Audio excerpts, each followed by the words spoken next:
Toilet paper orientation. Toilet paper has two possible orientations when the roll is parallel to both the wall and the floor.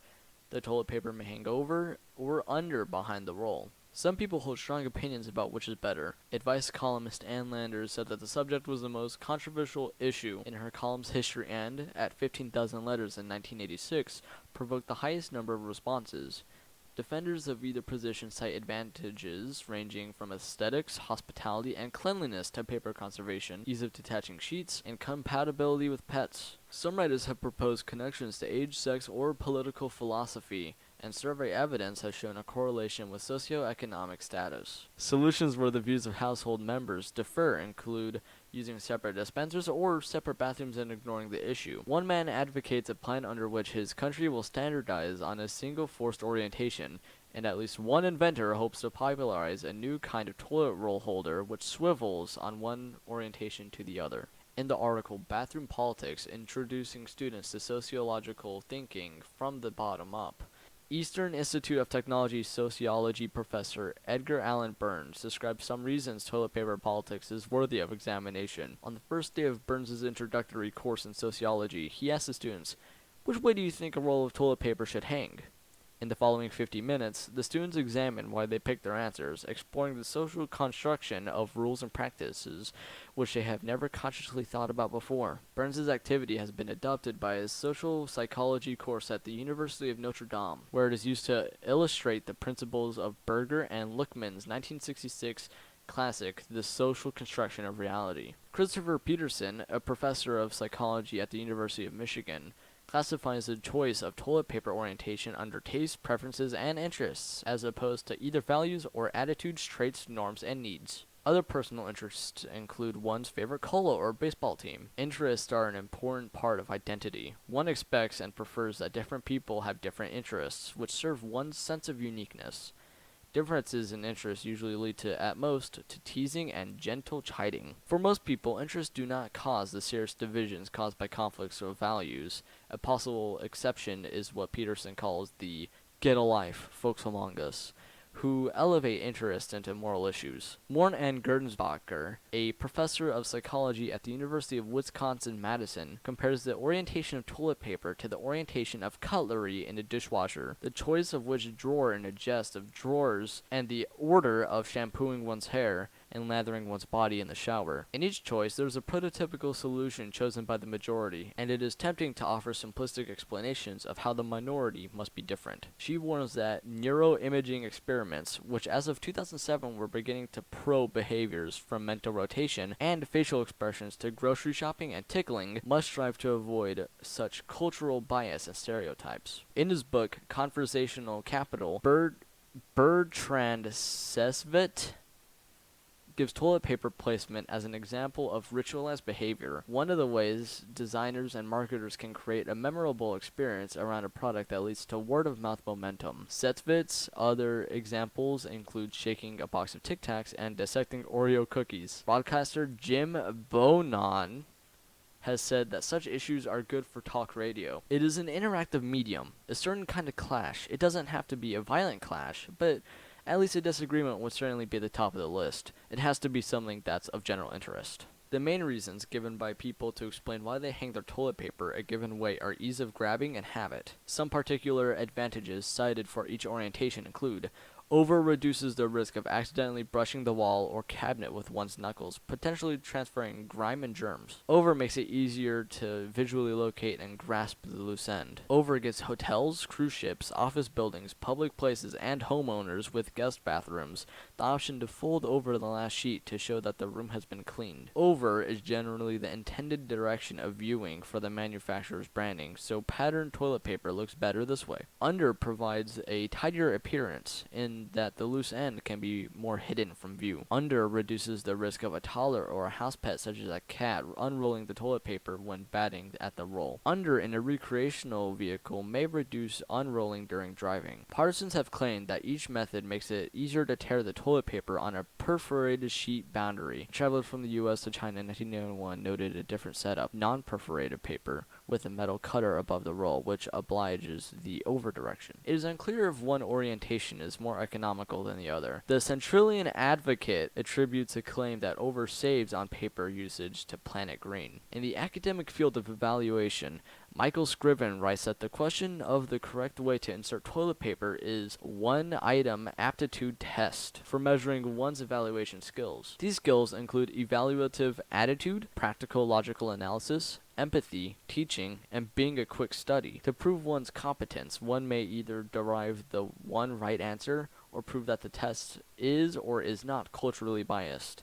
In surveys of American consumers and of bath and kitchen specialists, 60 to 70% of respondents prefer over. The question, do you prefer that your toilet tissue unwinds over or under the spool, is featured on the cover of Barry Sinrod and Mel Pauretz's 1989 book, The First Really Important Survey of American Habits. The overall result, 68% chose over. In Bernice Canner's 1995 book, Are You Normal?, 53% of survey respondents prefer over, while a fourth prefer under, and 8% do not know or care. Sitting Pretty, The History of the Toilet, a traveling exhibition that tours Canadian museums, asked visitors to register their preferred roll direction. When the exhibition reached Huntsville, Ontario in June 2001, 13,000 visitors had taken the survey, with 67% preferring over. At the St. Boniface Museum in Winnipeg in February 2005, a voting machine registered 5,831 over versus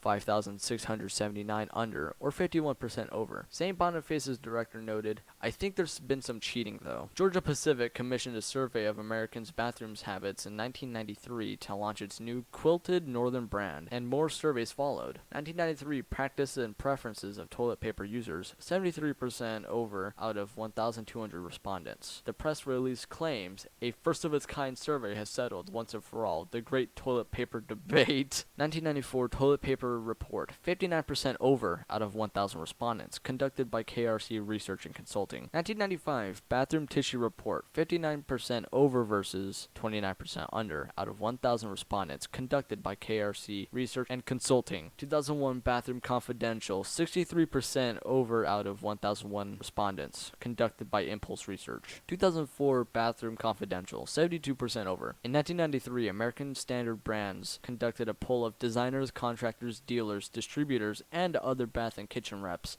at the Kitchen Bath Industry Show and Conference in Atlanta. The question, what is the correct and only way to hang the toilet paper, under or over, won 59% of the votes, 1,826 to 1,256 respondents. American Standard spokeswoman Nora Monroe observed, the bathroom is a territorial place. You'd be surprised how many people have definite opinions on this issue. In 2008, American Standard commissioned the 2008 Bathroom Habit Survey, a more traditional format conducted by the Opinion Research Corporation with 1,001 respondents. This time, 3/4 answered over. In 1995, a survey by Scott Paper's company, Cottonelle's College of Freshness Knowledge, had most Americans over 50 preferring over. In another Cottonelle survey in 1999, 68% of respondents preferred over to 25% under. In a survey of 1,000 Americans, Cottonelle found that overs are more likely than unders to notice a roll's direction, 74%, to be annoyed when the direction isn't correct, 24%, and to have flipped the direction at the friend's home, 27%. According to W.C. Privy's Original Bathroom Companion number 2, by more than 4-1, older folks prefer to have their toilet paper dispensed over the front. The same claim is made by James Buckley's The Bathroom Companion for people older than 50. In one local election in Saskatchewan, new voting machines were given a trial run by asking the question, are you in favor of toilet paper in all public washrooms being installed with the loose end coming up and over the front of the roll? The answer was yes, 768 to 196, or 80% over. It was thought to be a question which carried no political association. Yet, one teenager's science project at the Southern Appalachian Science and Engineering Fair, and a favorite of the fair's coordinator, was a survey concluding that liberals roll over while conservatives roll under. Advice columnist Ann Landers was once asked which way toilet paper should hang. She answered under, prompting thousands of letters in protest. She then recommended over, prompting thousands more. She reflected that 15,000 letters made toilet paper the most controversial issue in her column's 31-year history, wondering, With so many problems in the world, why were thousands of people making the issue of tissue? In November 1986, Landers told the Canadian Commercial Travelers Association that fine quality toilet paper has designs that are right side up in the over position. In 1996, she explained the issue on the Oprah Winfrey Show, where 68% of the studio audience preferred over. Oprah suggested that the under uses more paper. In 1998, she wrote that the issue seems destined to go on forever, insisting, in spite of the fact that an overwhelming number of people prefer the roll hung so that paper comes over the top, I still prefer to have the paper hanging close to the wall. On the day of her last column in 2002, Landers wrote, P.S. The toilet paper hangs over the top. Her published commentary on the issue has even continued after her death. 2005 saw the premiere of a one-woman play written by David Rambo, a character study of Ann Landers titled The Lady with All the Answers. Toilet paper comes up once again, and the actress serves the audience for their opinions. In his article, in Teaching Sociology, Burns writes that the toilet paper hanging exercise is valuable in part because subject matter is familiar to everybody. Everyone is an expert, and everyone has an opinion. Many entertainers, celebrities, and business people have publicized their opinion on the topic. Toilet paper orientation is sometimes mentioned as a hurdle for married couples. The issue may also arise in businesses and public places. Even at the Amundsen Scott Research Station at the South Pole, complaints have been raised over which way to install toilet paper. During the 6-month-long polar night, a few dozen residences are stuck living together, and while many of the headaches of modern life are far, far away, food and hygiene are not. Despite the challenges posed by the hostile Antarctic climate, it is in the more mundane trials of everyday life that personality clashes are revealed. Some of the proposed solutions to this problem involve more or better technology, while others concentrate on human behavior. The Tilta Roll is a swiveling toilet paper dispenser invented by Curtis Bass in 1996, a Dallas native industrial engineer. His patents on the invention summarize this design as